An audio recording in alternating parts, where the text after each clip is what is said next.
नमस्कार, मैं Amit Upadhyay Right to Recall Party से और मैं ये वीडियो बना रहा हूँ इस बात को सिद्ध करने के लिए कि राहुल गांधी कितने बड़े ईवीएम समर्थक और बैलेट पेपर विरोधी हैं।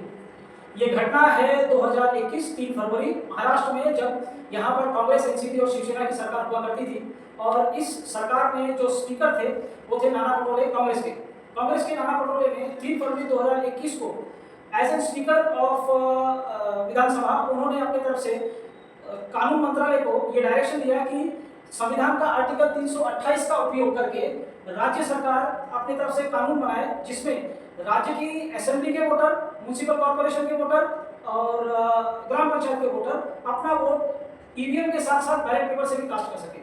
संविधान का आर्टिकल 328 राज्य सरकार को अपनी तरफ से यह पावर देता है कि वो इलेक्शन से संबंधित राज्य के लिए कानून बनाए। तो इस कानून का, इस संविधान के इस अनुच्छेद का उपयोग करके नाना पटोले जी ने अपने तरफ से कानून मंत्रालय को यह डायरेक्शन दिया कि ऐसा कानून बनाया जाए कि महाराष्ट्र के वोटर ग्राम पंचायत, नगर निगम और असेंबली के इलेक्शन में भी बैलेट के साथ साथ ईवीएम का वोटिंग का ऑप्शन उनको मिले। यानी कोई वोटर अगर बूथ पे जाता है तो वहां पर उसे बैलेट पेपर और ईवीएम दोनों मिले और फिर उसके बाद में वो जिससे ठीक समझता है उससे अपना वोट कास्ट कर सकता है। लेकिन 4 फरवरी 2021 यानी ठीक एक दिन बाद राहुल गांधी और सोनिया गांधी ने मिलकर उनको रिजाइन करवा दिया और स्पीकर पद उनके हाथ से चला गया। अब ये खबरें दी जाती है कि उन्होंने इसलिए किया कि उन्हें कांग्रेस को महाराष्ट्र में मजबूत करना था और एक ही दिन बाद जब उन्होंने इतना जरूरी स्टेप उठाया उसी बात उनको ये समझ में आया कि अगर नाना पटोले जी पूरे महाराष्ट्र को मजबूत नहीं करेंगे, पूरे महाराष्ट्र में कांग्रेस को मजबूत नहीं करेंगे तो काम नहीं चलेगा। चलिए, उनकी अगर इस तरफ को मान भी लिया जाए तो आगे क्या होगा। इसके बाद में कांग्रेस की तरफ से जो भी स्पीकर आया किसी ने भी इस चीज को आगे नहीं बढ़ाया। तो अगर किसी ने इस चीज को आगे नहीं बढ़ाया तो इससे ये स्पष्ट समझ में आता है कि राहुल गांधी और सोनिया गांधी यानी कांग्रेस हाईकमांड की ये इच्छा थी कि ये विधेयक आगे नहीं बढ़ना चाहिए और ये जो डायरेक्शन नाना पटोले ने दिया था वो वही का वही पूरी तरह खत्म हो गया। तो अपने आप में ये स्पष्ट रूप से सिद्ध करता है कि आर्टिकल 328 का उपयोग करके कोई भी राज्य सरकार जो ईवीएम विरोधी है वो ईवीएम विरोध में कोई भी काम करना नहीं चाहती, भले वो बाहर मीडिया में कितना भी अपना ईवीएम विरोध का तमाशा दिखाए। उसमें वो कोई भी विरोधी पक्ष पार्टी जो है वो सारी विरोधी पक्ष पार्टी आती है, वो ममता बनर्जी हो या फिर वो अरविंद केजरीवाल हो, वो राहुल गांधी हो, ये सब कोई भी आर्टिकल 328 का उपयोग करके ईवीएम को अपने राज्य में ईवीएम के साथ में बैलेट पेपर का ऑप्शन तक नहीं देना चाहते। ईवीएम रद्द करने की बात तो ठीक है शायद ना हो सके, पर कम से कम ऑप्शन देने की वो कोशिश कर सकते हैं। उसके बाद में ये संभव है कि नेशनल इलेक्शन कमीशन और सुप्रीम कोर्ट बीच में आए, पर अपनी कोशिश तो होनी चाहिए। उन्होंने कभी अपनी तरफ से ये कोशिश नहीं की।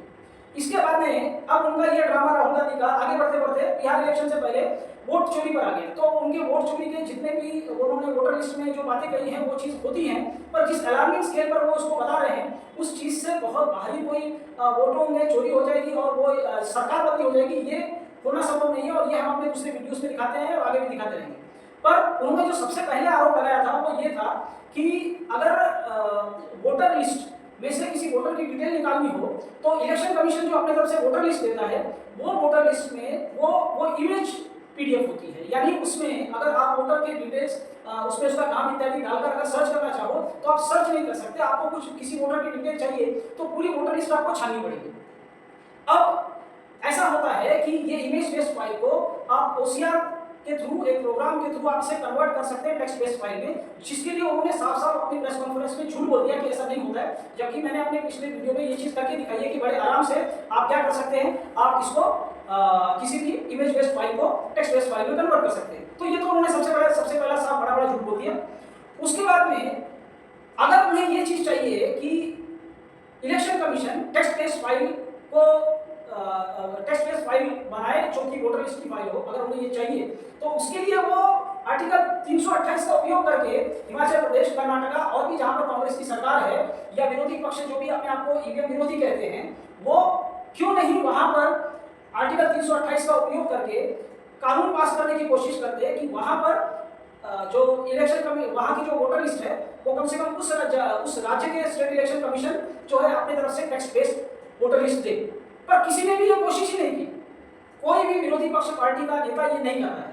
तो बेसिकली ये जितने भी ईवीएम विरोधी पक्ष पार्टी के जितने भी ईवीएम विरोधी नेता दिखते हैं वो ईवीएम विरोधी है नहीं, अंदर से वो ईवीएम समर्थक है। इसमें राहुल गांधी जो है वो सबसे आगे है। कांग्रेस पार्टी ईवीएम लेके आई थी और वो ईवीएम को बचाने की पूरी कोशिश कर रहे हैं। इसमें मोदी जी उनके साथ हैं, ये इस मामले में दोनों जन पूरी तरह साथ हैं। अब हम ये समझते हैं कि ये सारी मीडिया आधारित पार्टियां, बीजेपी, कांग्रेस, आम आदमी पार्टी, ममता बनर्जी, सारी सेनाएं, ये सारी मिलकर ईवीएम मशीन को को बचाना क्यों चाहती है? सारे कार्यकर्ता, उनके पार्टी के कार्यकर्ता, बहुत सारे नागरिक ईवीएम विरोधी हैं, पर ये ईवीएम को क्यों बचाना चाहते हैं? क्योंकि ये सारी पार्टियां जो हैं, उनकी नागरिकों के बीच में कोई नेटवर्क नहीं है, नागरिकों को इनकी कोई नागरिक इनको पसंद नहीं करते। पर बार बार मीडिया इन्हीं को देश का नेता बना के प्रोजेक्ट करती है और कांग्रेस वालों को, कांग्रेस समर्थकों को बीजेपी को हराना है, बीजेपी के समर्थकों को कांग्रेस को हराना है, एक दूसरे को हराने के लिए वो एक दूसरे का उपयोग करने लायक यही दो पार्टियों को बनाते हैं। कांग्रेस को हराना तो बीजेपी को वोट दो, बीजेपी को हराना तो कांग्रेस को वोट दो, आपके पास कोई ऑप्शन नहीं है।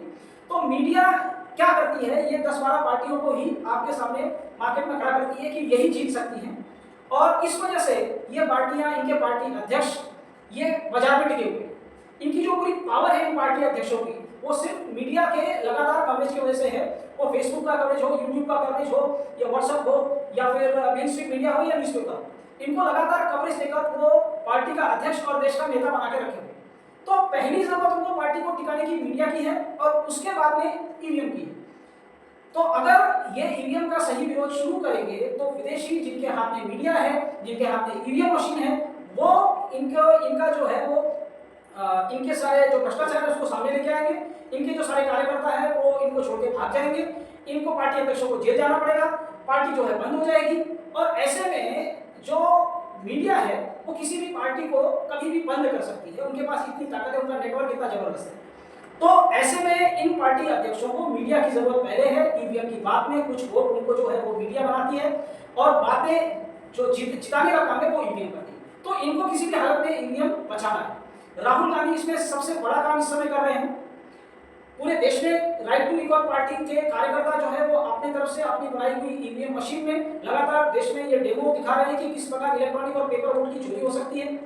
उसमें जो लगा हुआ काला कांच है उससे कागज की चोरी को छुपाया जाता है, कागज के वोटों को, वीवीपैट के जो कागज की स्लिप छपती है उसको छुपाया जाता है कि किस तरह इसमें कागज की स्लिप कुछ और छपी और दिखी कुछ और। तो ये वीवीपैट के लगा हुआ काला कांच, उसमें लगा हुआ लाइट सेंसर से किस प्रकार चोरी है, ये पूरे देश में के कार्यकर्ता नागरिक सारे देख रहे हैं। उनको धीरे धीरे ईवीएम विरोध का जो डायरेक्शन है, जो बिगड़ा हुआ था, वो अंधा ईवीएम विरोध करते थे, वो ईवीएम विरोध अब सही डायरेक्शन की तरफ जा रहा है और मजबूत हो रहा है।